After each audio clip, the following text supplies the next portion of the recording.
This is Admiral Biatch to base camp.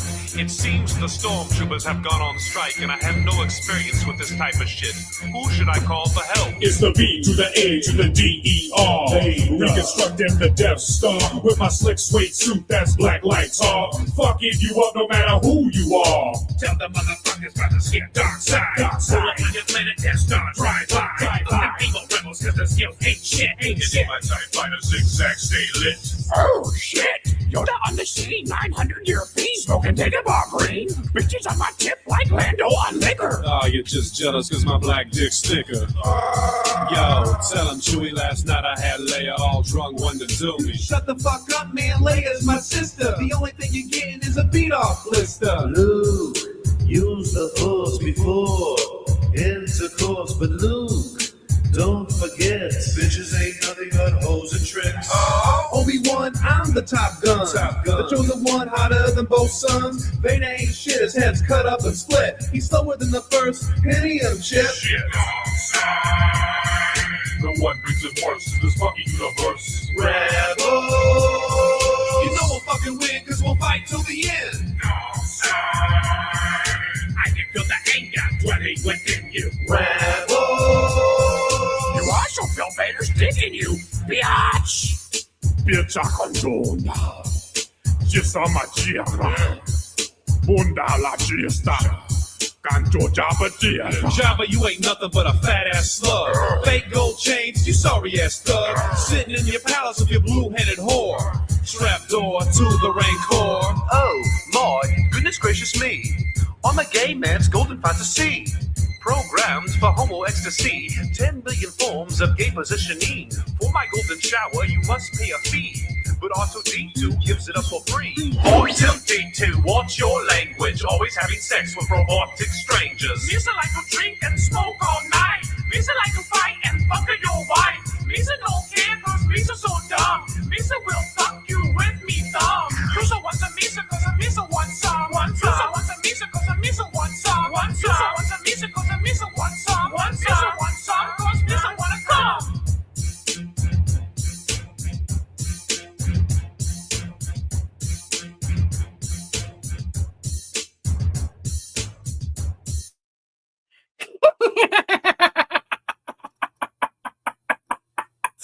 Awesome Sauce!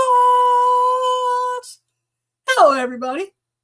This is Awesome Sauce Radio. I'm your mentally undeveloped party host and the comic book community's master debater, Blind Adam Wonders, the comic pimp. I hope you had a great new comic book day. I hope all the ladies with the big titties had an amazing Whip 'em Out Wednesday.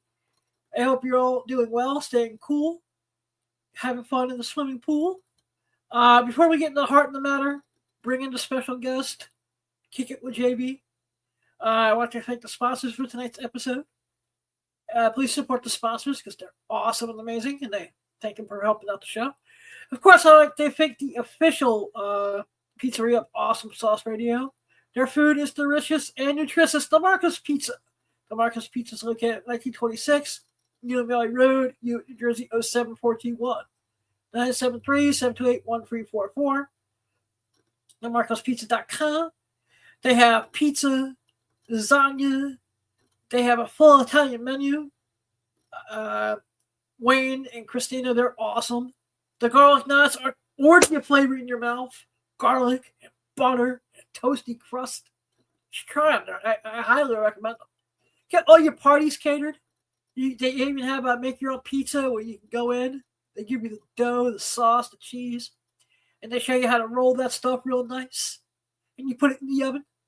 The Marcus Pizza, 1926 Union Valley Road, New Jersey 07421. 973-728-1344. TheMarcosPizza.com.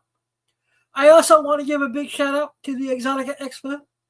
The Exotica Expo, they are returning October 23rd, 24th, and 25th to the Edison area, the New Jersey Convention Center. 3 days of exotic fun, getting paid little bit with porn stars, and seminars, titties, vaginas, meet and greets, marijuana, alcohols, ladies getting free on Friday nights. Blake Blossom will be there. Miss Whitney Morgan will be there. She may be kicking me a good kick in my balls. That's going to be awesome. But exoticexpo.com. Tell them Banana sent you. Get your tickets now. Book your hotels. Exotica Expo is one of the best conventions in the world. And then that's December 3rd, 4th, and 5th. They'll be in Miami, Florida. The home of Tony Montana.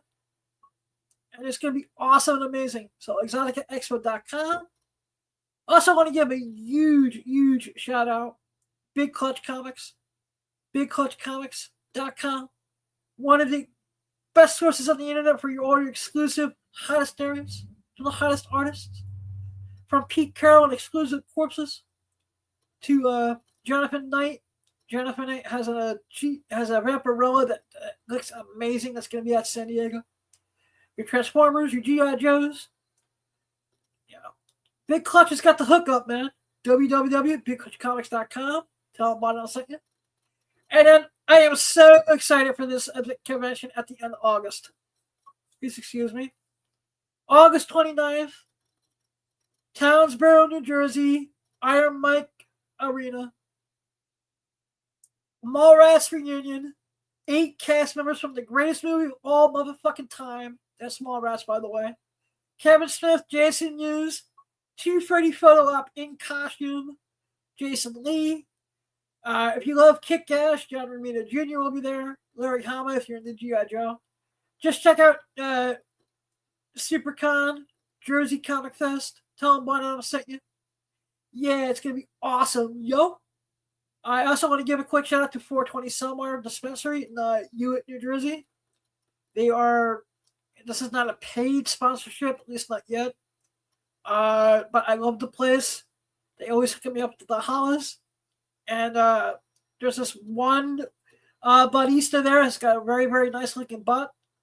Because I'm not blind, I'm not that blind. But check out 420 Somewhere if you're, in the shopping center over on Union Valley Road. So they're like 3 doors down from DeMarco's, so it's a great fit. With that being said, let's say what's up to JV. JV, how you doing? I'm good, man. I'm good. How's everybody doing? Good. Did the guest of honor show up yet? He says I'm here in chat. All right. Is that supposed to be Haven for Heroes? Yes. Okay. Did you? I think he's in here. See, folks, we're professionals. Yeah, sorry, I got stuck at work. You know, when you own a shop. Yeah, no worries. That's why I put on my sponsorship puppet show.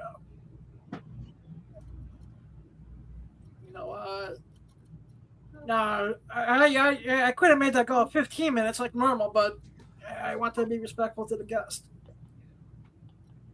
How you doing, Emmett? I'm doing great, sir. How about yourself?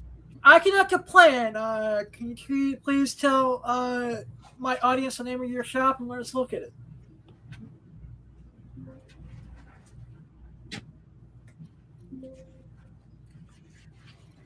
Did we just lose Emmett?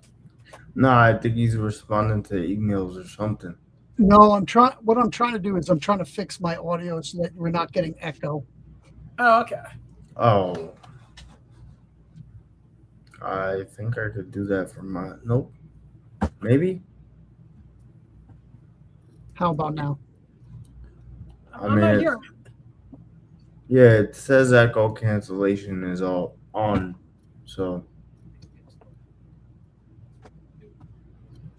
How about now? No, I definitely hear it. Emmett, say something, bro. Can you hear me now? Yep. Awesome. All right. So, where is Haven for Heroes located? We're at 34 Front Street in Port Jervis, New York. Nice. So, I guess I'll take a page out of the Beyond Wednesdays playbook. How'd you get into comics? Yeah. So I got into comics because there was 2 kids in my neighborhood that we would play together. They were both into comics. And so I'd started reading them, and that was when I was like 7 or 8 years old and never stopped reading. Nice. How long have you been been a retailer now? I've been officially a retailer and not a backpack guy for 12 years. I was never really a backpack guy, but I did buy and sell comics back in the day before I had a business. All right. Remember to slap a mutual friend of ours for creating the term backpack dealer? Shout out to Dennis over at Wonderworld Comics. Yeah, man. Because most of us got started as backpack dealers. It's a thing. Listen, if you're a collector and you want to build your collection up and you can do it by buying and selling, I did a lot of that. I mean, I discovered that I can make money with this by accident. I had duplicates of some Garbage Pail Kids, and I found out that there's that comic books and pop culture would give me everything I wanted. When back in the 5th grade, my friend Katie was like, "I'll give you a kiss and then let me take the Atom Bomb card," and I was like, "Okay." That's how I got my first kiss. Garbage Pail Kids. Yeah, sorry. One more second. I think I'm causing a lot of feedback because I don't have a headset.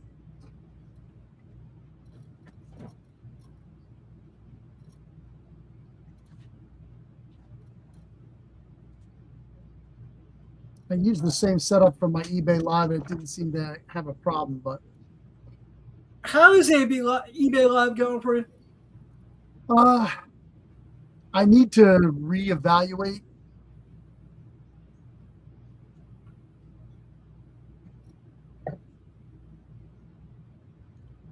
I want to change where we're doing it, and I want to change the type of books I'm selling and how we set up our cameras.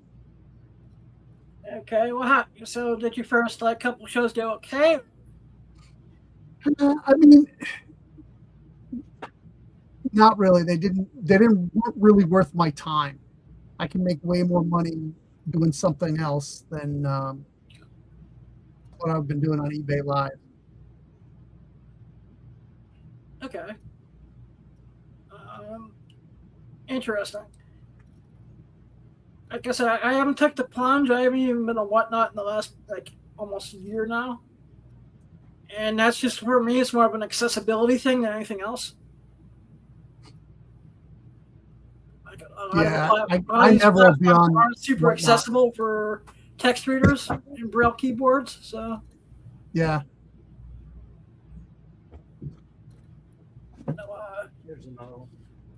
Are you going to San Diego this year? Sadly, I'm not. I wish I could. Just there's too much going on here. Yeah, I know. I'm having San Diego every right now myself. I can't make it. I'm looking forward to New York, though. You go to New York? New York. I have no excuse with New York. It's like my home show. I know you're like right around the corner, right? Yeah, I mean, I don't know what I'm doing yet, because the only thing I hate about New York is timing, because it's usually like 2 weeks before my bread and butter show of the year, which is Exotica. Yeah. But at least for the second year in a row, at least they're not back to back. Right. What about what convention is that called? Is that Jersey Erotica or Exotica Expo New Jersey? Okay. Is that still in Edison? Yep. Where it's been for almost the last 20 years now. Yeah, I'd like to go. I don't know what you need to do to get a ticket because it's. You know what? Hit me up like the week of, and I may be able to do a hookup. Awesome. All right. Awesome. I might as well, at this point, can up the whole industry show and bring you all in. I don't know if the other guys was asking me questions about it during the industry show the other night. You know what? So, excuse me, JB, what do I have up first on the hit list? Should be the Scooby-Doo Transformers situation. Hey, did you guys take a look at the coolest thing I've seen from Transformers in quite some time? I love it. You sent it to me. I looked at it. I kind I wish they were a little cheaper than $60, but outside of that, Yeah, it's I great. think it's really cool. Looks awesome. Like I said, the margins on action figures kind of stink sometimes. Well, yeah, you can only get them through Pulse, so you're not getting any type of retailer discount. So Exactly. it's going to be crazy, the markup. Yep. Like I said, I Transformers is one of the properties I do all right with. I have so many loose, dude. I have bins and bins and bins of loose Transformers. I just don't have a way to show them because my glass cases are full. I hear you. So basically, what advice, what do you think makes a good retailer in 2026? Well, in our business, it's really about community building. If you have a retail store and you're spending your time hidden in the back online selling, the profit may be great, but like you'll see a lot of these guys are like, oh, I'm just going to go online. I'm closing my store. That's because they haven't been cultivating their community. Yeah. When you say cultivating, it's just like any other form of entertainment, show business where it's Absolutely. putting together an audience and being good to that audience that you could take them anywhere. Nailed it, man. Nailed it. Absolutely. That's the whole thing. I mean, the margins are much better in retail than online. You're not having to pay anybody except for your landlord once you've made your landlord happy. Every sale you make, those guys online are taking a piece. What eBay's what now? 20%? Some crazy shit like that. Well, eBay is 13.5, but if you're not promoting your item, you're not selling it, right? Unless you have 40,000 or 100,000 items on eBay, you're not doing anything without promoting. Promoting is 8% to 11%, so you're paying anywhere from 20% to 25%. And what is what now? What are they, like 10, 15%, something like that? It's 10 plus 30 cents for each insertion. All right, yeah. See, I haven't done anything with Whatnot in about a year now, so. Yeah, I don't know how they could grow any more sellers than they already have, because it's open to everybody. Yeah, so and no like hold I said, that Whatnot commercial plays like at least 20 times during Monday Night Raw. Yeah.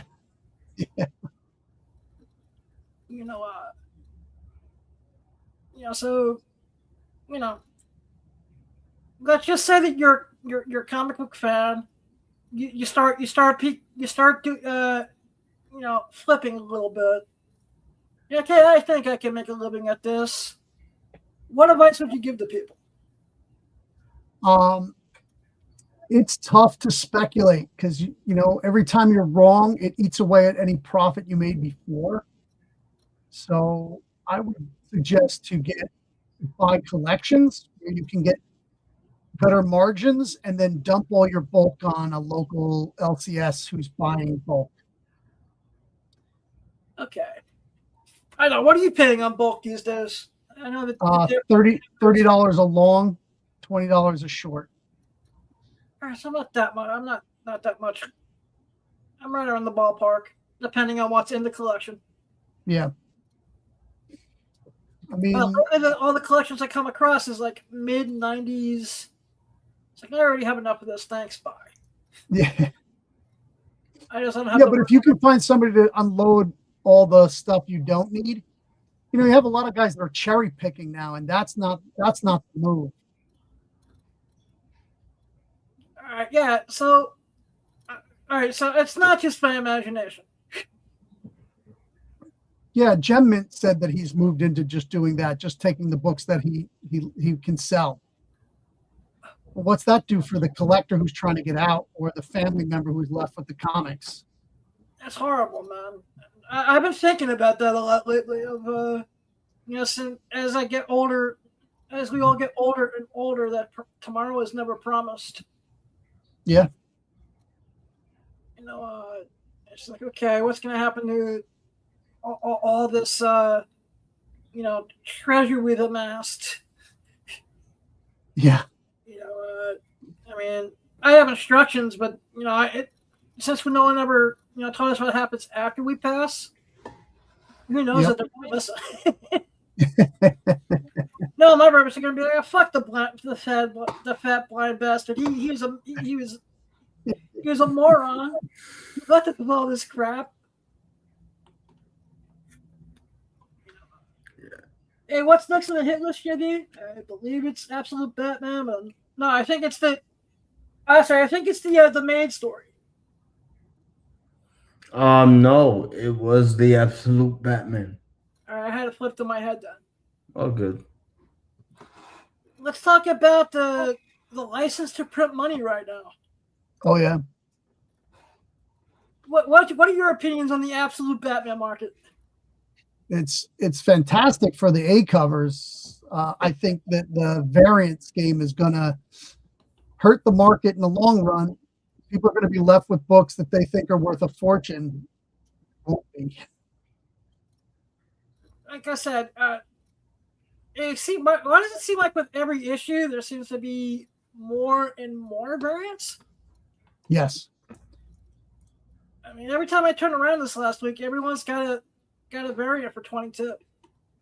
Yeah, well, I mean, Scott's doing the right thing. Each one of these books, almost every single book, has something to spec on: an origin, a first appearance, a death. I mean, number 23 is supposed to have a death. Did you read 22 yet? Yes. Yeah. I read it the other day, and I was not the first twist was kind of not predictable, but I saw it was going in that direction of who Harley's parents were. Yeah. But it was the twist after that that made me scratch my gut. Scratch my neck. Go, holy shit! Yeah. It's crazy. They keep on doing stuff like that. That's why. Do you see the bubble bursting anytime soon? No, not soon. Not soon. But what people don't understand is that it doesn't matter when the bubble bursts. It's that stop racing towards the bubble. Yeah, that's all I say. Can we just all enjoy something for once without, Fucking A. Yes, sir. It's like the bubble's gonna burst. The bubble's gonna burst. Oh No, yeah. It's really good. It's the best thing that's out there right now. Nothing comes close. There are some other there is some other good stuff, but I like to think of the entire Absolute line. I think Absolute Flash is so underrated. Yeah. I know that, like I said, I'm a big Flash fan, so I like the twist they're doing in that. Absolute Green Arrow's been a blast. I haven't read Yeah, it it yet. has. It's been excellent. Hey, Alex, welcome. Alex, what's up, brother?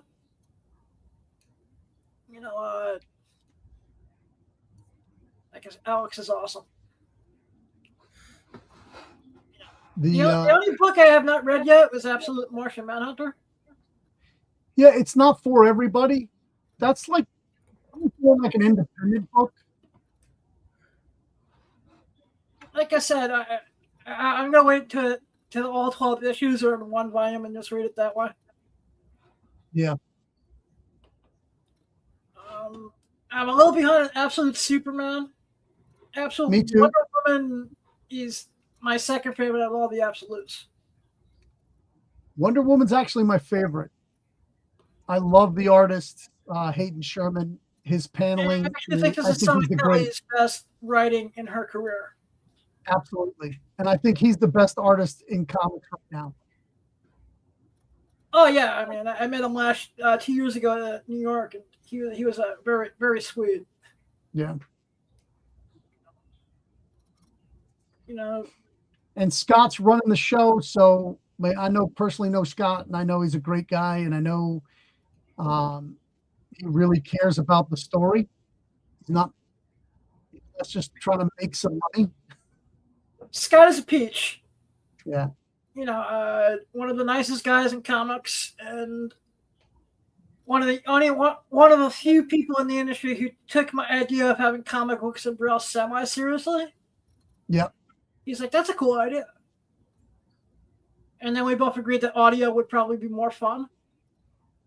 Yeah. You know, well, I think that there should be more comics that are done audio by the public libraries so that people with disabilities could enjoy it. Yeah, man.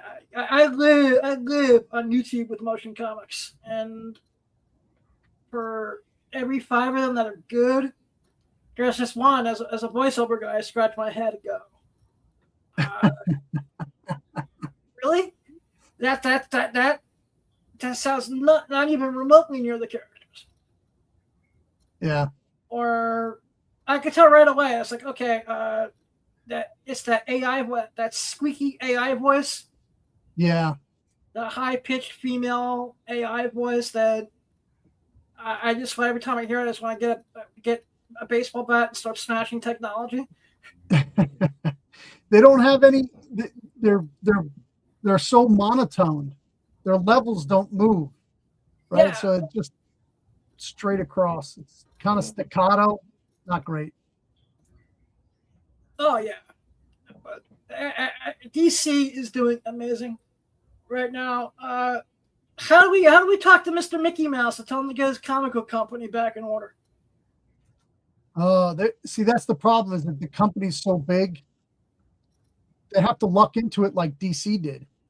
You know, they have to have a creator that really wants to see it succeed. Is there anyone over at Marvel right now you think that has that passion the way Snyder does? Oh man, Zdarsky maybe, but they'd have to give him like he is going to be writing Armageddon, right? And yeah, he's Armageddon also writing. all the lead-ups has been decent. You know, but I mean, I think I read I'm like a heroin addict when it comes to reading certain Marvel books right now. Yeah. I read it because I've been doing it for 20 years and it feels a fix. I heard Spider-Man's bad. Yeah, it's the last 2 issues have been alright, decent, but it's still not what it was. Right. You know, the golden era for Spider-Man in the 2000s for me was that JSM era. Yeah. You know, anything after One More Day was just like, I think most people would be surprised at who I think could run the show better. Enlighten us, sir. I think somebody who people hate is Michael Bendis. I think Bendis could run the show. Would kill it. Hey, man, I say, and I agree with our homie Brian McClay, that Liefeld being an Eck, and then like Bendis being like right under him, Marvel would kick ass and take names. Yeah, I mean, I don't know about Liefeld because he likes his own art. I don't know how many, like, he had a good artist in his crew that when I've seen him, he draws like Liefeld, for Liefeld, Fragaboom. Oh, okay. When I saw Fragaboom, when he does his own work, like he's doing his own stuff for fun, way better. But he did the Black Flag book, and it looked exactly like Liefeld's work. But, I mean, I think he's a better artist than he gives himself credit for by copying Rob, you know, thinking that that's the only way he can get work. Interesting. And like I said, I don't think Liefeld is a corporate a corporate boy. No. He's definitely a historian of comics. Yeah, he's a comic book guy, yes. Yes. Corporate comic book guy. Just on listening to Rob's observations for the last 3 or 4 months, hells no. Right. But what upsets me with Marvel right now, X-Men 97 is probably the best thing they have. Right. I have a lot of people like the Mortal Hulk. Not Mortal Hulk, sorry. Mortal 4. The new Hulk book, the Infernal Hulk. No, the new Thor book. Well, not new Thor book, but it was Immortal, then it was Mortal, and I heard next issue it's just going to be Thor again. Yeah, like I said, I haven't kept. I read a couple issues after Immortal ended, and then I just tapped out for a while. The only things I consistently read from Marvel are Daredevil, Punisher, Cap, and occasionally check in with the X books, but they're so convoluted right now that's I need a roadmap to figure out what the fuck is going X-Men, other than X-Men 97 that you brought up, all the rest of the X-Men they're awful. They're not selling. Like I said, it's a shame because when you have such quality in the cartoon and want to go and enjoy the books afterwards. Exactly.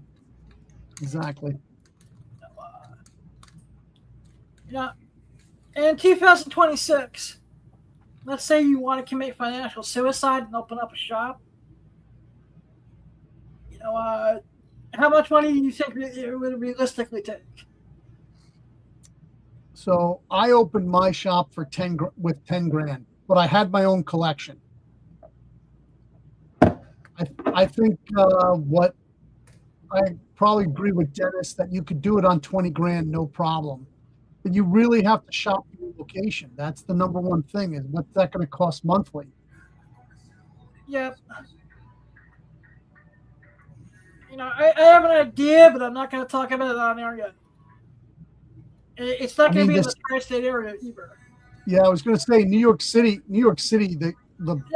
Just ridiculous. Yeah, the cool thing about New York is, if you want to be a comic book dealer in New York, just get yourself a table.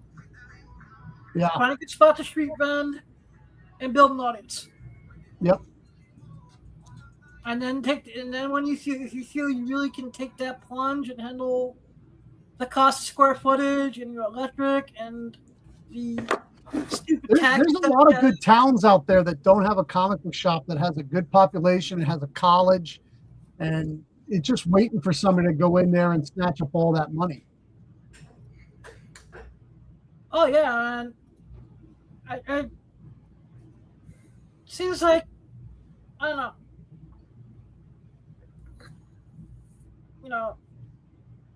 What do you see the future of comic book shops at the moment? I think if they're going to be a collectible shop, it's going to be very healthy for the next 5 years. This cycle is going to last. People don't think so, but I'm pretty sure seeing the way it goes. But you kind of have to focus on having enough inventory. You have to buy right. And if you're going to spend your money on doing store variants, you better have a very big online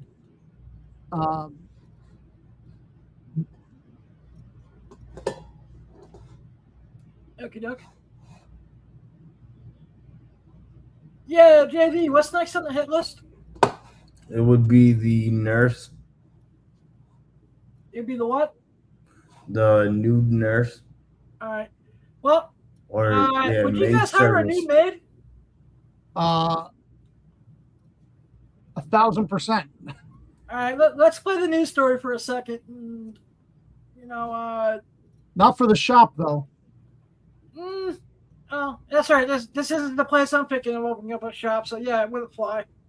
Up from a lot of struggling. Even if it does make a few people mad, that's not going to stop me. Owner Melissa Borrett of Lubbock Fantasy Maid Service says she wasn't making enough money as a waitress and decided she could do better on her own. Cleaning, cooking, dishes, laundry, pretty much any household chore. Borrett says people have been criticizing her business, saying she isn't following the proper legal steps needed to operate a sexually oriented business. I am confident that my business does not fit those criteria. Sexually oriented businesses are defined as providing, featuring, or offering entertainment while nude, intended to gratify customers on a sexual level. But Borrett says that's not how she's running her business. It's more than just taking your clothes off. It's also got to do with performing for sexual gratification, which we do not. We're a maid service. Other local maid services, such as Tidy Lady Cleaning, owned by Brooke Navarez, say Borrett's shining a negative light on the business. I'm totally against it. I think these girls are finding an easy way to run a prostitution ring, if you ask me. I don't understand how they're doing it. I mean... All right, the second maid service, no one go to her because she's being, prejudiced against sex work. Right. Which is bad. Definitely bad. Yeah, okay, bad. Yeah. So I work. You watch the show, so you know that I spent 4 years working as a bouncer in a strip club. Yeah. I married an exotic dancer, my first wife. I have a very close relationship with sex workers and their plight. And I think legalization would move a lot of this trafficking out of the business. Yeah, I mean, I think the entire country, and I think of this every time I go into my local dispensary. If someone told the 17-year-old Adam that one day, he legally will be able to walk into a place the size of a supermarket and just buy marijuana, I would have probably told my older self, go back to the future, go fuck you. But if we can get that done, and if you go outside of Clark County in Las Vegas, the way it's legalized there all over the country, I think a lot of the bullshit and a lot of the problems would solve itself. Yeah, think of how much, like the amount of taxes mostly it's all about, they're worried about marriages, right? Oh, it's going to end all American marriages because, men are going to cheat on their wives at the places. Actually, I have a friend of mine. She manages a Moonlight Bunny Ranch. Shout out to Madame Suzette. God rest Dennis Hop's soul. Yeah. She says that 30 to 50% of their business is couples. Right.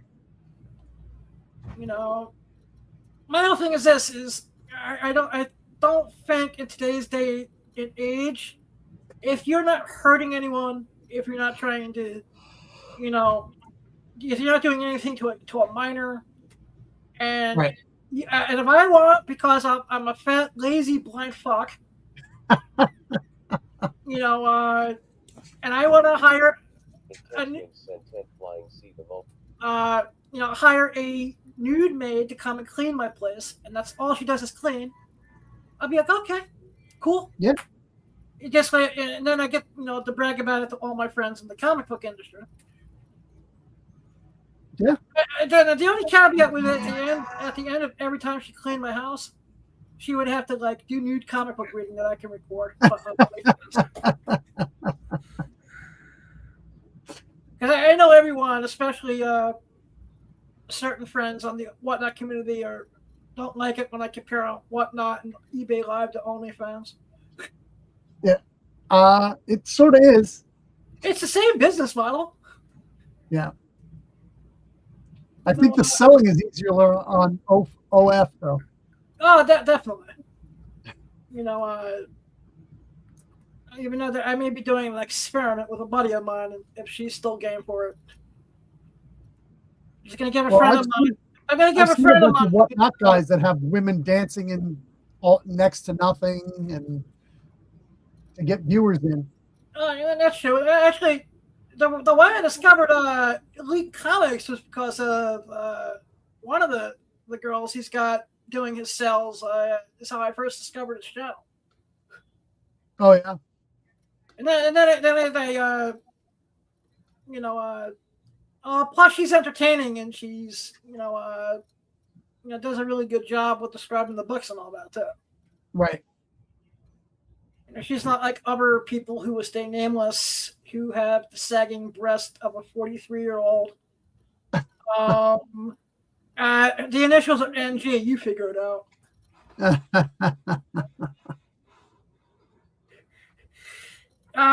So is it true you made a low budget movie? I am working on it. I've been in 3 low budget movies, and I'm working on my own. But I had some tax problems, and they took my money that was I had for the movie. So I am looking for actresses now. I'm ready about a 2 commitment. So I can finish it, and then we can kickstart it to make the DVDs and VHS tapes. Nice. VHS and DVD. Is digital media kicking ass for you the way it's been kicking for me for the last 5 years? Yes. Yeah. Physical media, I'm making so much money because I can buy it at so cheap, and the resale on some of it's insane. Like I said, I don't cherry pick when it comes to the DVD collection, so unfortunately, I do have to take some of the crap that I think I'm just going to start donating to my local library. I was going to say you can donate to the library or to the Salvation Army and get a receipt, and you can take it off on your taxes.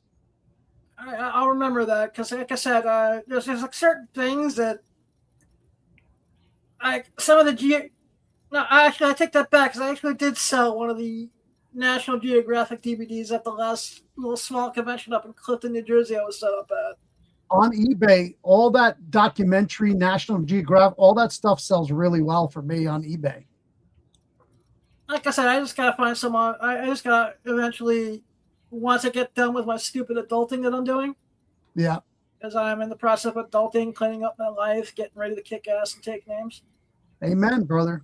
And after all the delays are done, like all the I's across the T's, I am gonna, put myself in a position to kick ass on eBay again. Yeah, I've been trying to see what I have so many DVDs now. A rental shop for me locally would kick ass, but there's some law still on the books that you have to buy your DVDs from a distributor to rent them. That law is still on the books? Yeah, it is. I have to do some more research. I'm going to contact the lawyer because I have like 10,000 DVDs now. Yeah. I mean, let me ask you this. I thought about this.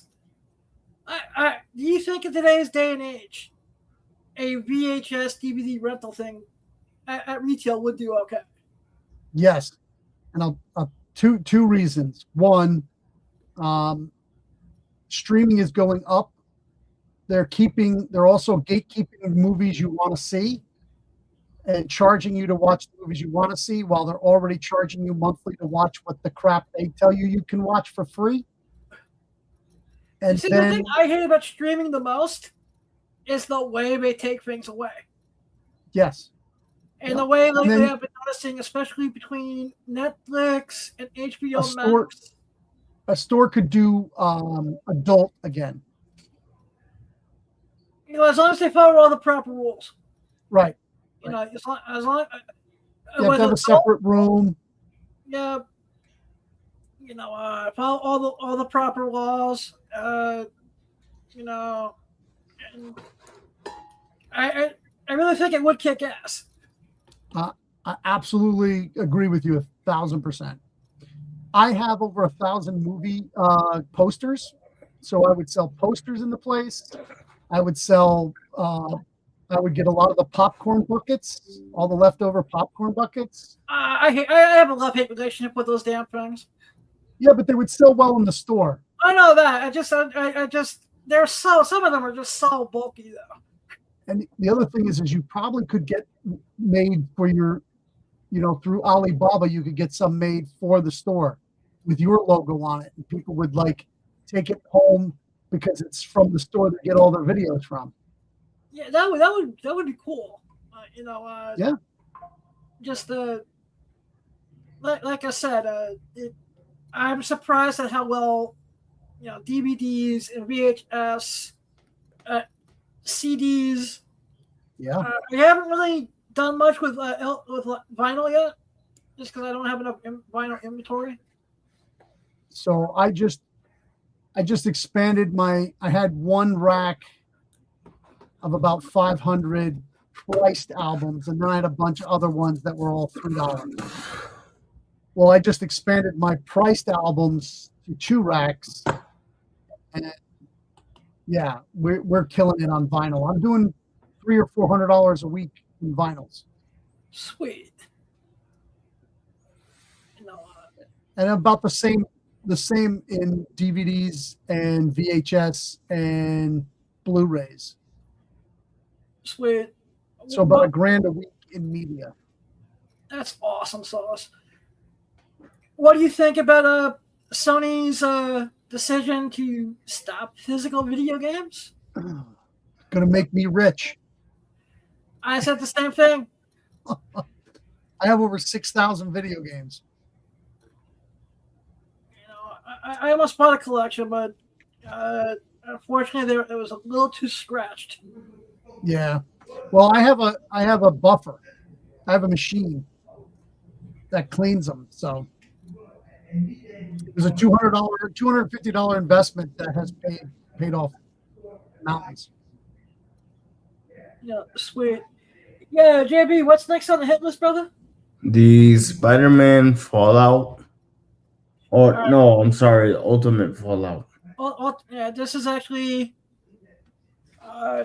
Ultimate Fallout number 4. This was made by our mutual buddy Dennis Barger over at Wonder World Comics. That's a beautiful book. Yeah. What's your take on the exclusive variant game right now? It's out of control. I've never seen so much drama over variant. Over in a particular part of the industry that I've seen this in the last 3 months.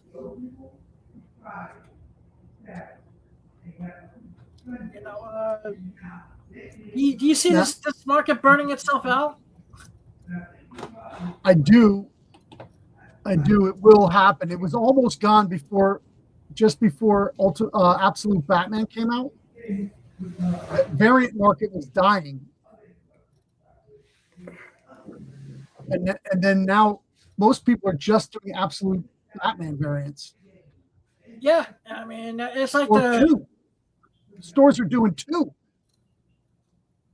Yeah, like I said, this is like part of the golden era of store variants for me.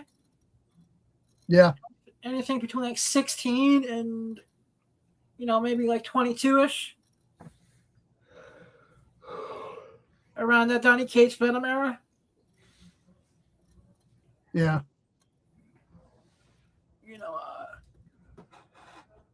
Like I said, to me, I thought about doing a variant, and then I started doing the numbers. It's like I can wait. Even though there is a DUP thing that I'm really thinking of doing. Yeah, I think if you look, do you remember Eros Comics? Hell yeah. Yeah, man. So like that's where the game would be for you, since you have that connect in the adult industry. So there's still Boundless, which are pretty much all adult books.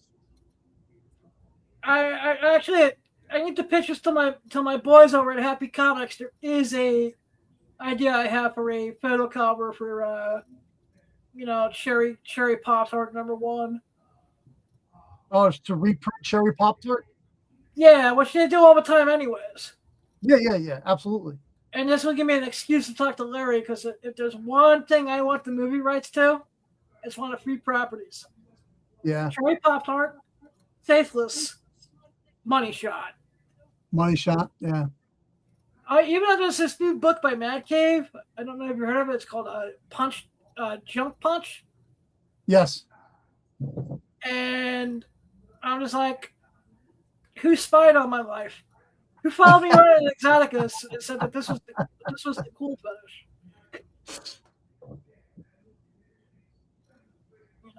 Red Hood showed it to me, and I was like, yeah, I need this in my life.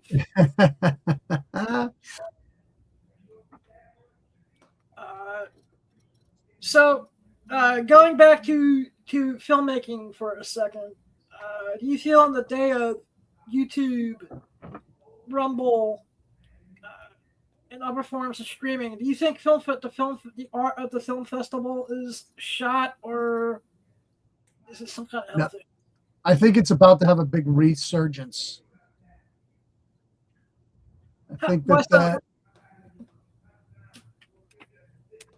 I think there's a lot of talented people that haven't been making films because they were gatekept out, and now can make films on their own.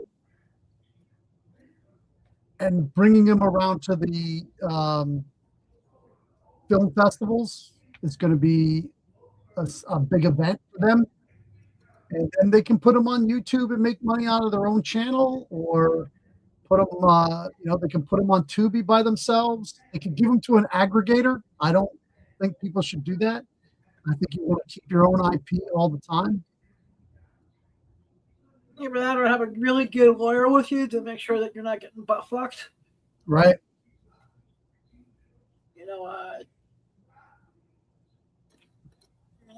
So when I finish my film, everybody that's on the Kickstarter will get the Kickstarter version of the movie immediately, because I want it to be done before we do the Kickstarter.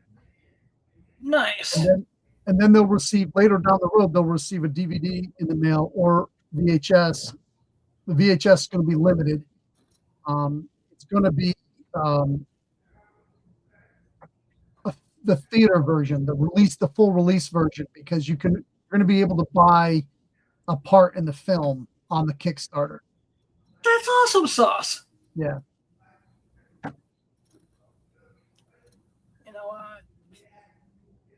And this one goes out to Heroes Reborn. It's awesome sauce. You see, Johnny, you have to really hit the high note on that, sir. This guy heard him on the other night on Brian's Wednesday show, giving me a shout out using my own catchphrase. What is next on the hit list, Jimmy? Daredevil 38. All right. Once again,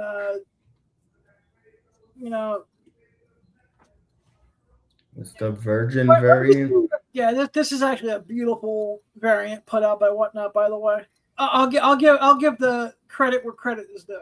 Is that a reprint? Yeah, okay. That was in one of the Daredevil Whatnot packs that came out last year. Oh, okay. For season 1 of Born Again. Yeah. That is a great cover. Who is that? I believe that's David Mack. Oh, okay. Wow. And that's very different from a lot of his other work. Yeah. No, it's John G. Yang. Oh, it's John Chang. All right. Yeah. All right. There were two of them. That's why I forgot to look at the artist, because I'm a jackass. You're good. Thanks, JB. It's a great cover. You're welcome. You know what? So, where do you see the live selling element going in the next couple of years? Because I haven't looked at Cuckoo yet. Yeah, I signed up for Cuckoo. I have to have a meeting with them and see about going on there. I'm not sure yet. We'll see. But yeah, I see it's going to continue, but it's going to fracture into all these little cliques.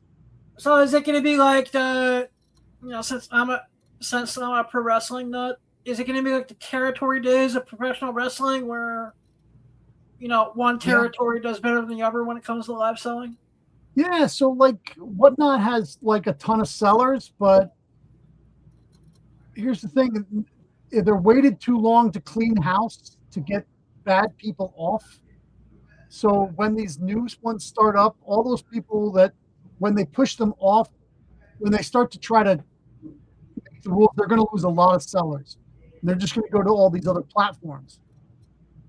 And they're going to make the other platforms shitty, but they're going to hurt Whatnot a lot because they need this cash flow.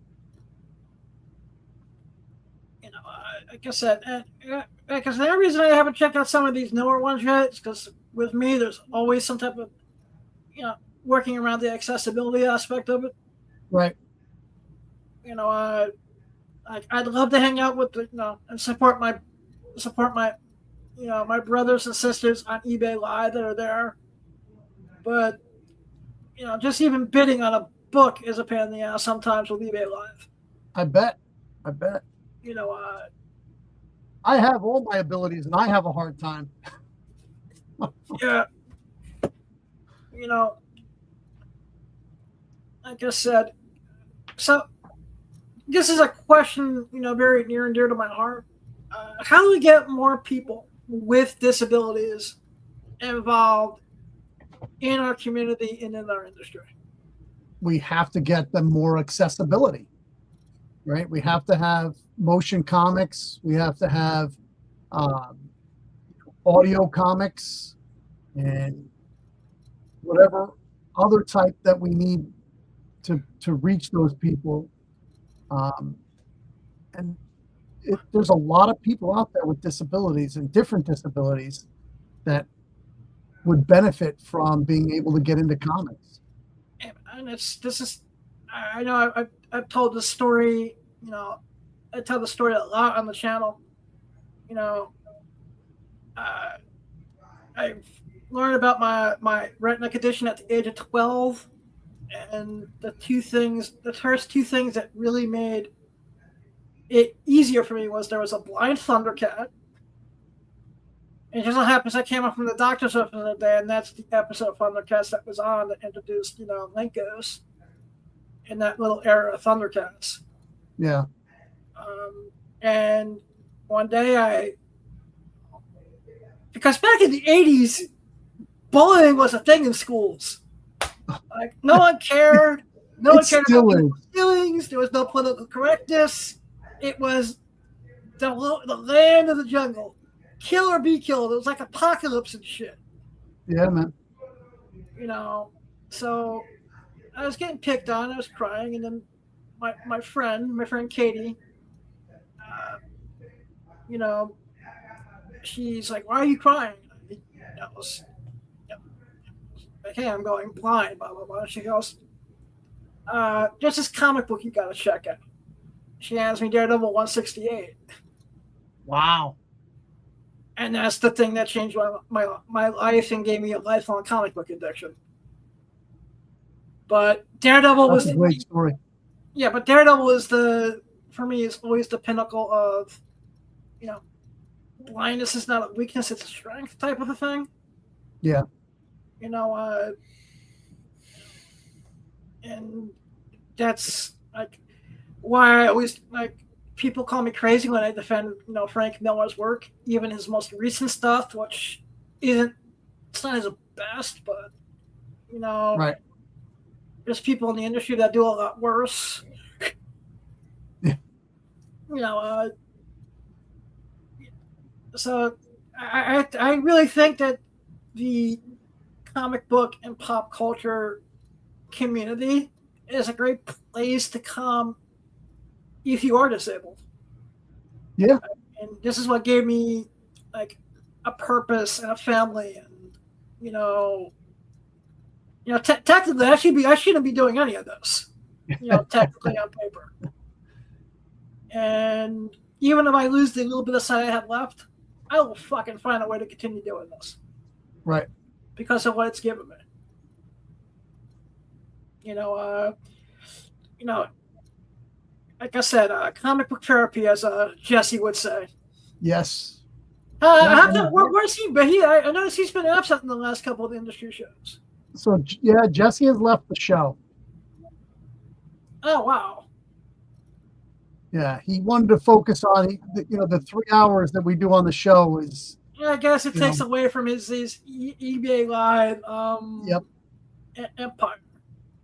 Which I really do need to talk to him one of these days to see if maybe I can try my hand at the Facebook Live thing that he's got going there. Yeah. So he also, like, not only that, but like he was bringing up a lot of the topics.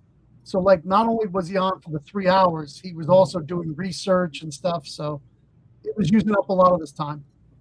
Yeah, and like I said, my only complaint with Jesse is that, hey, Jesse, I love you, but the McRib is not food. I know dogs that won't even eat a McRib, bro. I have to disagree with you. I love them, but I can't eat them That's anymore. the only thing I don't know about JV, but it's the only thing on the McDonald's menu. I can't even get past the smell, unfortunately. I will tell you, I haven't had one in forever, but the more you talk about McRibs, whenever they're like back in style, I might order one and try one. Yeah, man. It's like it's fake as hell, but it just has this taste. Can't be. Yeah. Like I said, I'm just disappointed because it's the first time in forever I actually missed the Shamrock Shake. Oh yeah. Yeah, it was like I was like sick during St. Patty's Day week and wasn't able to get to my Mickey D's.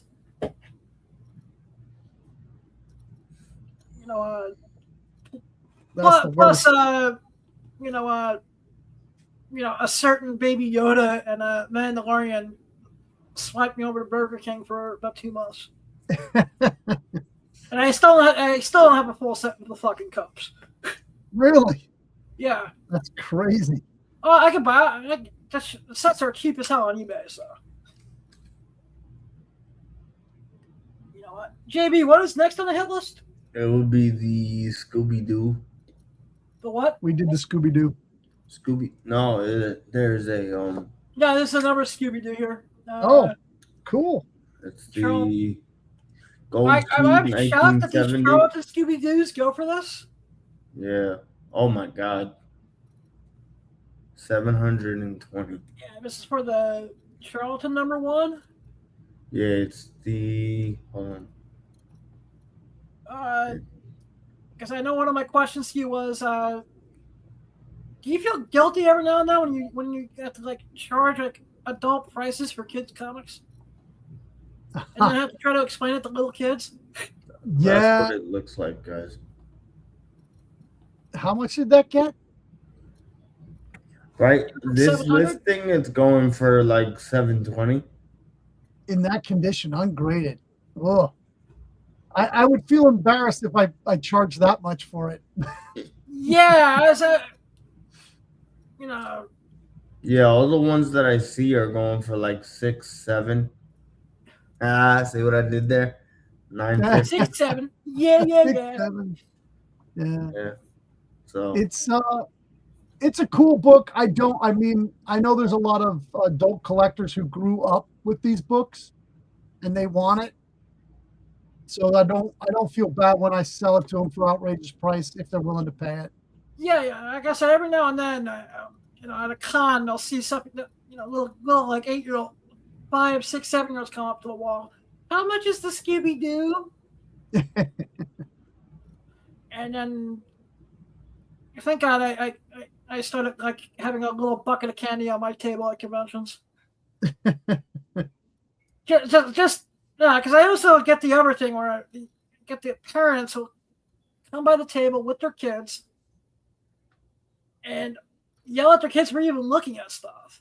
Right. That's the worst. And I'm like, what the fuck? I'm just like, and then the kids start crying. So, it's just. Dude, I always bring free comic book day comics when I do a convention. I just give them away. When kids can't get something, I give them something. Yeah, you see, I did that, and then a parent yelled at me. Really? Yeah, it's like I was like, hey man, and then I had to bite my tongue because every other word of my mouth was going to be a curse word. I get that. So I was just like, I always make sure I just have some candy or something on the table. And I'm like, don't worry, the kids can take them. They're free. It's called Keep the Kids Quiet candy. Right. Yeah, but I just don't get that mentality sometimes. It's like you're taking your kids to this fun event where you're going to see. Where they're going to love everything. Yeah.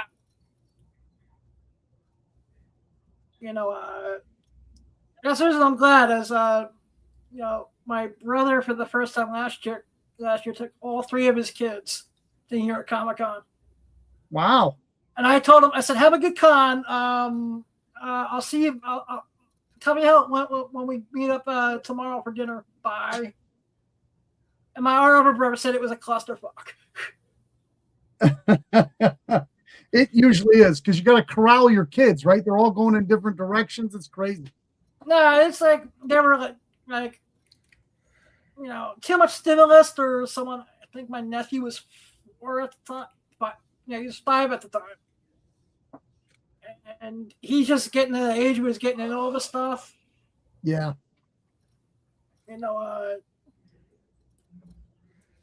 Because do you get a free ticket to Comic-Con? I'm still trying to figure out what I'm doing yet. I gotta talk to my my one buddy who normally will get me in as this +1 for the Lunar Breakfast, and I'll just buy the cheap 4-day Pro Pass that way. Okay. Like I said, it's New York Comic Con, so it's closer to home. I know enough people, and I can just pester them. Yeah. Okay, can you get me in? Can you please? It's like, hey, do you need me to bring you cases of water or something? Yeah, I got a dealer buddy. He gets enough passes if I need one, but we usually get a retailer pass. So yeah, like I said, they just haven't given it. To do the whole thing for the Lunar Breakfast. And I'm sure if I called my friends up, my buddy, she runs the Comic Pro mentorship program. Yeah. I'm sure if I asked her nicely, she could probably hook me up with a ticket too. I mean, my $80 a year should get me something, for crying out loud. So you're a Comics Pro member? I am in the process of getting myself into the mentorship program. Oh, cool. Just because, I've heard mixed reviews about it over the years, but after talking with them in person, I was like, yeah, it's worse things I can spend $80 a year on. Right. I didn't. They didn't treat me quite well, but I think a mentoring program sounds like it's a pretty good idea. Wasn't even aware they had it. Yeah, they've had it for quite some time. I just had over the years I've had difference of opinions because I'm not the. You see, people think it's just some type of wrestling gimmick I created. No, I really am the comic book and porn guy. Right. And a lot of people who, have the that this should be the family thing, and I get that totally. Right. Looked at me like I was from Krypton and had 6 heads, and I was shooting kryptonite daggers all over the place. Right. So now that they're no longer a part of Comics Pro, on the board at least, I feel a bit more comfortable about just talking about it and announcing it when I'm doing the comic book side of things. That's good. And, just leaving it at that. Remembering part of having a secret identity is keeping it secret. Sorry, I got No problem. some music popped up on my screen. Not a problem. What the heck? See, I was trying to identify music for a second. I don't know where that came from. Yeah, I was like, what the? I was trying to identify the music.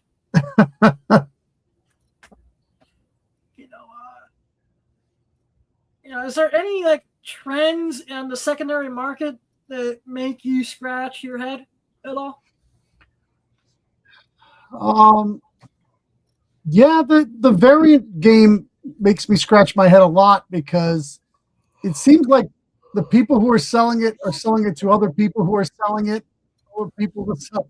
It's just like this big long circle jerk. Finally, someone agrees with my analogy on it. Sweet. You know, there's like little things like, you know, I'm wondering if it will ever catch on like fast food toys. I don't know. I mean, I think Funkos are over. I think no, actually, your analogy that you made on the industry about Funkos is still the truth. Yeah, because they are the greatest last-minute gift to the party that you could ever have. Yeah. You know, that's how everyone knows. It's like, did you stop at Walgreens on the way to the way here and buy this? And I'm like, I plead the fifth. It's like, hey, you know, it's so convenient that I know that they're at the Rick and Morty and they got Rick and Morty Funko Pops. Yeah. The thing is I think they killed themselves when they unvaulted a character and started reprinting them. Yeah. Killed the collectability. And now, yeah, it's like people look for some character, but I'm not buying any new ones. I haven't bought anything new in probably 8 months. And I'm only paying $1 a piece on rebuys. Depending on the certain characters, I'll pay up like $2-3, but you know, that's only if I know I can use that as like a birthday gift or a Christmas gift. Right. True. Or I can bring it to like something like NostalgiaCon and get it signed by a celebrity or something. Yeah, then the signature has some value. You know, since that seems to be whenever I look up certain celebrities, that's the first thing that pops up on eBay is like signed Funko Pops. No, yeah. JB, what's next on the hit list, brother? Should be the Burger King ad. Let's go. Let's watch some vintage why I'm 200 pounds.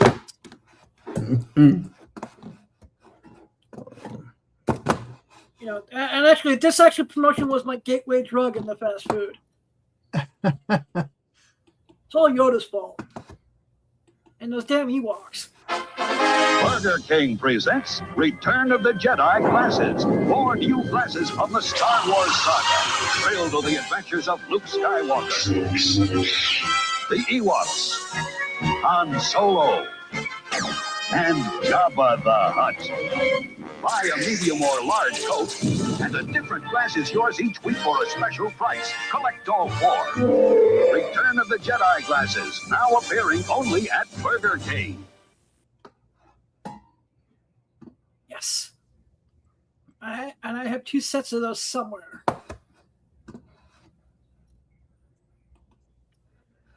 I do really well with them. Oddly enough, the first piece of merch with Slave Leia was actually on one of those glasses.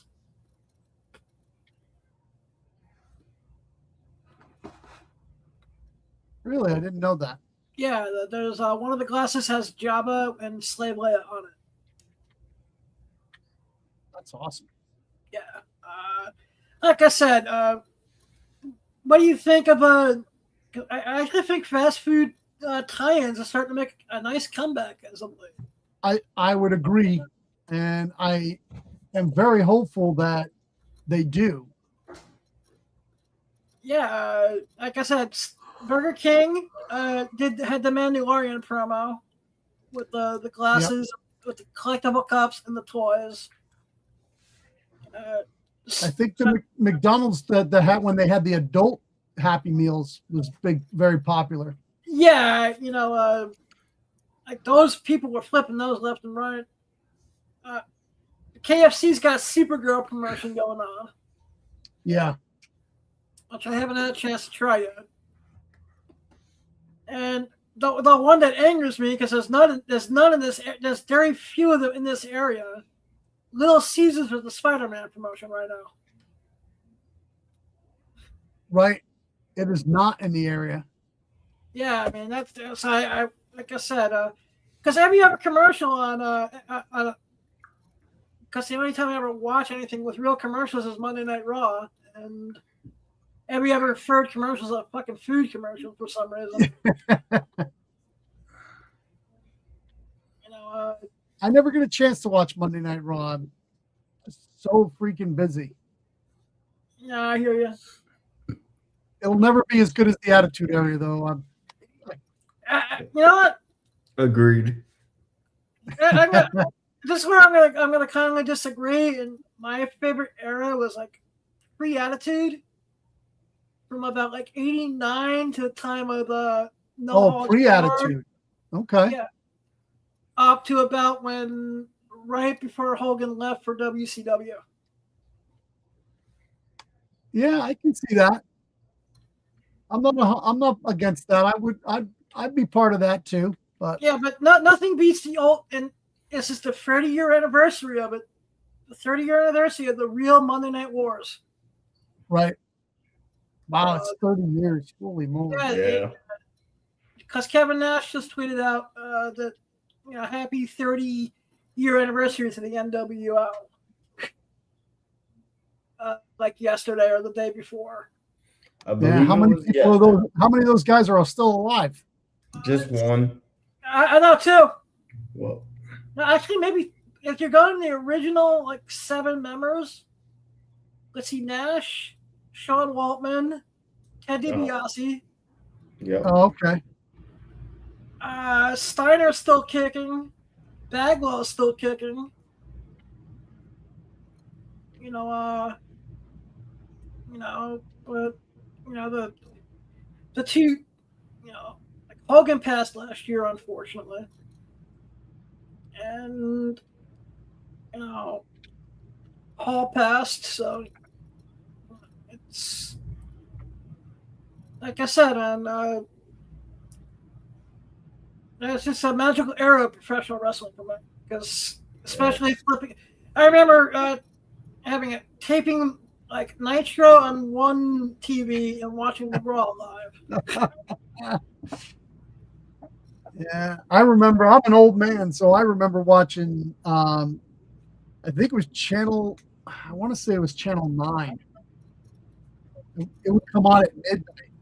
Wait, is that when we would come out like a? I remember back in like the mid '80s, it would come in like a UPN, I think. Yeah. And it was like on like 11:30 at night on a Saturday night back in the mid '80s. Yeah. Well, this is a little bit before then, probably early '80s, before the regions had broken up, right? And before WWF kind of like took everything over, it was just like a small card in some upstate like Poughkeepsie or somewhere. Yeah, back when it didn't cost a arm and a leg to even go see a house show. Yeah, yeah. Hey, JV, I think we're up to Supergirl now, right? We are. I think we would talk about the elephant in the room, because I found your take on the movie very fascinating. Yeah, I thought it was an excellent movie. Sadly, I don't think we're going to get another Supergirl movie ever, because this one failed so badly. But I thought it was great. I wanted to see her next arc. I know she'll still be in Man of Tomorrow. Yeah. I don't know why people are bitching and complaining, to be honest. Because that's what gets the algorithm, and it's all misogynistic bullshit. You know what? And I'm an adult entertainment guy. The people that are against adult entertainment are the people that are body shaming this poor actress. Yeah. It's fun to see out of shape men complain about. Yeah, I mean, body shaming beautiful women. Like I said, I thought the crypto stuff was good. Yeah. I thought it was I thought it, there were tweaks, but it was as faithful as it could be with live action to the source material. Yeah. Momoa stole the fucking movie. Yeah, I think he was good. I mean, he says he'll do a movie as long as it's an R, and I'm sure they're willing to do that. Yeah. Because that's when, with a rated R Lobo is where you're going to get the most bang for your buck out of the character.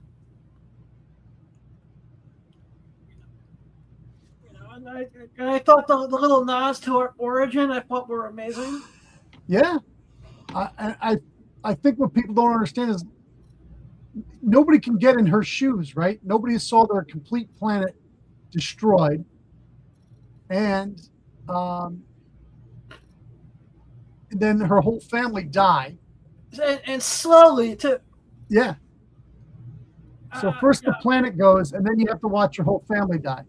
Yeah, and then you get, shuttled off to a planet where you're extremely different than everybody else around you.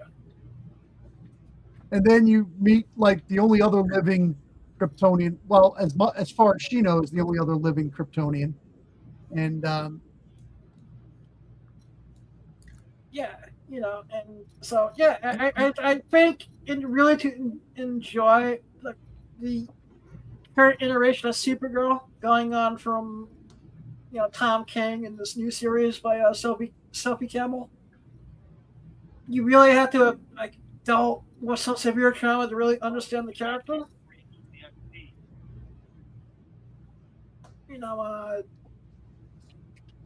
I enjoyed it. I wasn't expecting much, but I was able to forget about my adulting and taking care of all my personal issues for 2.5 hours and have a good time. Yeah, it made me glad that they didn't kill Crypto because I wasn't expecting Crypto to make it out of the movie for some reason. I laughed. I cried. I thought it was great. Took me on the whole run of emotions. I thought it was a great movie. Yeah, I mean, towards the end, I actually had to fight back some tears. Yeah. My grandchild, I brought my grandchild, loved the movie. Yeah. So, 15-year-old. Yeah, we do. I know you said you saw it on a Sunday. Was your theater crowded? Because mine was kind of like, no, it wasn't like fully crowded, but there was still a lot of empty seats left. Mine was 50% full. Then again, they did put me up in the handicap section of the theater, where I was like, trying to explain. It's like I can hear just fine. Sight's the problem. Yeah. The cinema. Do you need to be up close? So sometimes it helps, but I've been using audio descriptive a lot more. Yeah. And with some of the comic book based movies, having a second audio track telling me all the visual stuff I can't make out, it can either be to the point where it's over descriptive, to where they're pointing out every little detail. And it's like the Mighty Four picks up his Uber hammer, which is yellow and blue, and throws it at a brick red wall. Oh, so they give you like it's a headset that. Yeah. Describe stuff. That's cool. Yeah, so say you either have certain things where it's over described, or every time I'm afraid it's not working because they didn't want to describe the things they thought are necessary, the visual enough to describe to people. Right. My only thing is I think I'm going to start, either making videos or writing letters to Warner Brothers, just some of your older library that actually needs this. Yeah. The Christopher Reeve Superman movies aren't audio descriptive. And I'm not thinking about myself. I'm thinking about the, 8, 9, 10, 11-year-old. I don't care what the disability is. Right. I just happen to be visually impaired, and that's the experience I could talk from. Right. That's someone who's going to discover a Daredevil or a Superman or my pet peeve, and I got to tell Dan DiDio this to his face. The only thing I hated about the New 52 is they took Barbara Gordon out of the fucking wheelchair. Yeah. You know, because I just thought that was such a strong representation for people who may be struggling in that department. It really was. It really was. And it's probably, other than Daredevil, one of the only other handicapped individuals. Echo. Even though Marvel doesn't use Echo. it. And sometimes I even wonder if Marvel remembers that they have the character sometimes. Yeah. Because our show didn't do as well as they wanted to, and then like the character just like vanished.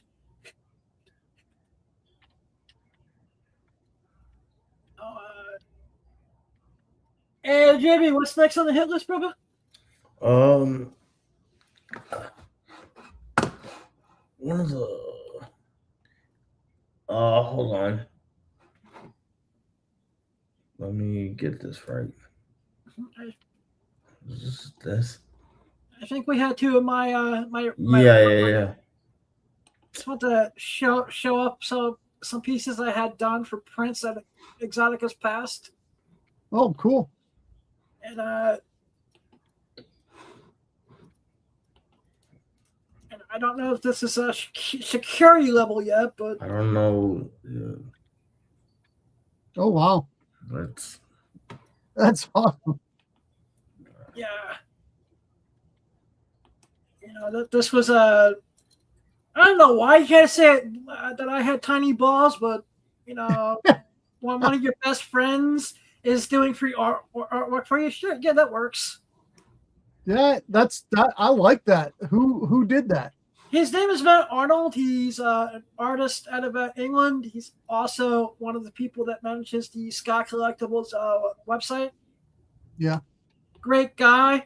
You know, he's been having his health issues and pulling for him. We're now talking about doing an art book together. So we did that, and then we'll show you the next piece. Yeah. This was when we had a larger crew here on the channel. Oh, I love that one. Yeah, this is great. You know, like I said, this is one of the ones I wish I had. I had the reproduction rights to put on a comic book cover, but I don't. Stupid cards. Yeah, the agreement is T-shirts and prints. Okay. So I can put that. So I may do a limited run of T-shirts at a convention. One of the. You should do these as your card, like your business card. Yes, yeah, I can definitely do that. You know, but that's two of the pieces that, you know, like I said, he just knocks it out of the park. We were trying to do a homage of the Scott Campbell Spidey 601 cover. Yeah. And having Mary Jane being Maitland Ward. But you know, we never got a chance to finish it.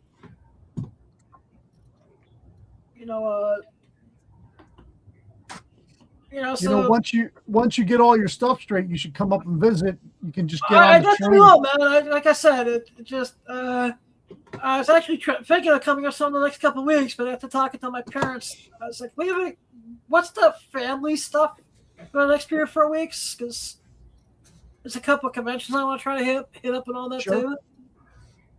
And she's like, we have a birthday party at Mount Fuji coming up. Oh, awesome. Mount Fuji's the best, man. I have a love-hate relationship with the place. And it's more of it just feels like a very confined atmosphere sometimes. But I do love the theatrics that you get with your meal. Yeah. You know, the two chefs there are fucking hysterical. Yeah. You know, they remind me of the character in the movie Orgasmo. Yeah. Which one do you go to? The one that's in upstate New York. Yeah. That's the one that's at the top of the mountain there. Yeah. That's not far from me. Yeah, so my oldest niece is turning 10. And that's where she wants to go. Oh, that's awesome. Yeah, so I got that, and then we have some other birthday party for my nephew who didn't get a birthday party because they were at Disney World during his birthday. Yeah, so like I said, I'll figure it out more towards the end of the summer, beginning of fall, which is a nicer time to travel in the area, anyways. Right. The last thing on the hit list, at least this time I had enough sense not to make it the thumbnail. Some more vintage Frank Cho on Remark. Yeah, it was the Absolute Batman sketch cover. Yep. Frank Cho's in my top 10 titty book artists of all time. That's great. Yeah, he does. I'm glad he does those outrageous books. Yeah, that's a Batman. He did a Absolute Batman sketch over a Batman #1. Nice. Yeah. I actually think the Matt Fraction Batman is pretty decent too. Yeah, it's not as good as Dark Patterns. Dark Patterns was amazing, but it's been good. The only Batman book I had a problem with in the last 2 years is the Hush 2.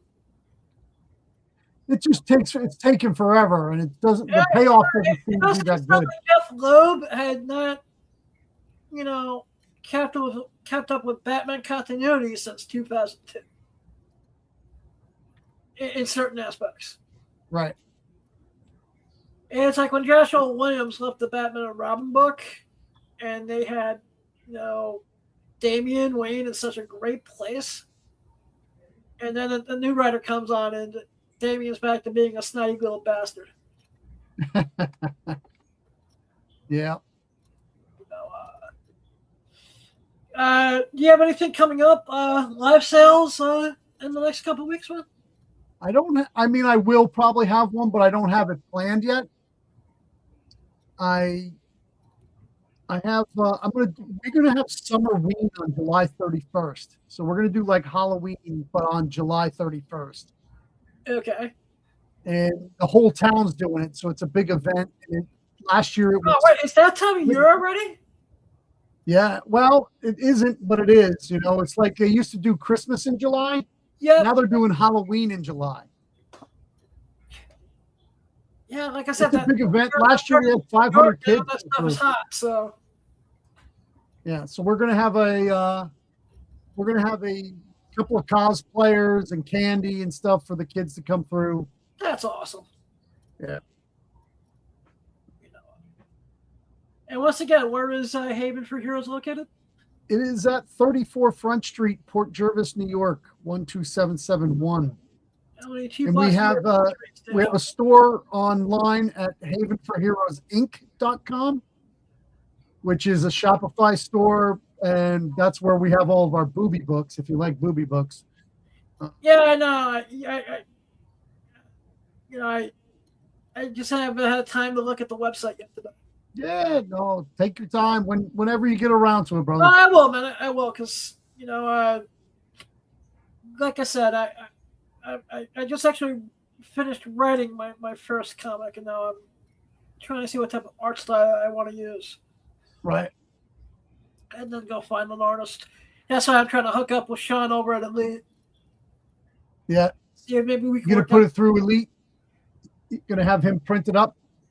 I'm thinking of seeing if I can bring him on, if we can beneficially consult with each other. Yeah. As he says, he wants to get some porn stars in some of his security books, and I wouldn't mind sharing my Rolodex with him. There you go. Work out a deal. But knowledge is power. So power. I'm a fan of Brainiac. Yeah. I learned from Brainiac. Amen. You get all the knowledge, and then you destroy the whole planet afterwards. or you shrink the city into a bottle. Because that was always my favorite thing as a kid. The city of Kandor. All these little mini Kryptonians in a fucking bottle. Yeah. Sunrise Superman doesn't get, I don't think gets the love it deserves. Amazon stop. So you're also Haven for Heroes everywhere on social? Everything on socials is Haven for Heroes. Yeah.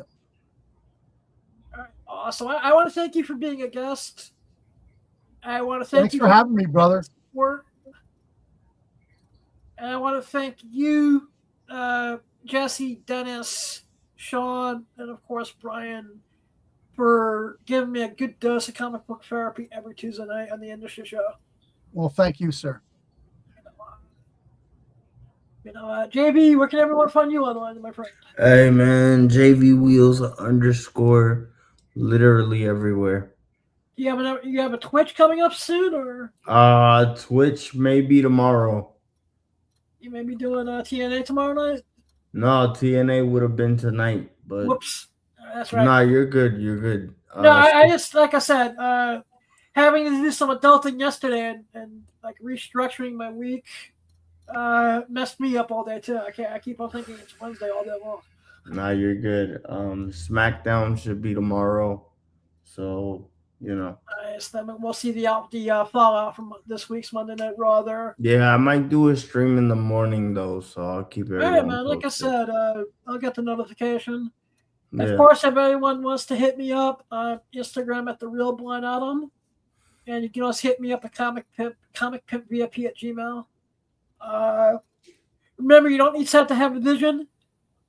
It's not what happens to what you do about it. Please go chase your dream. You just might catch you.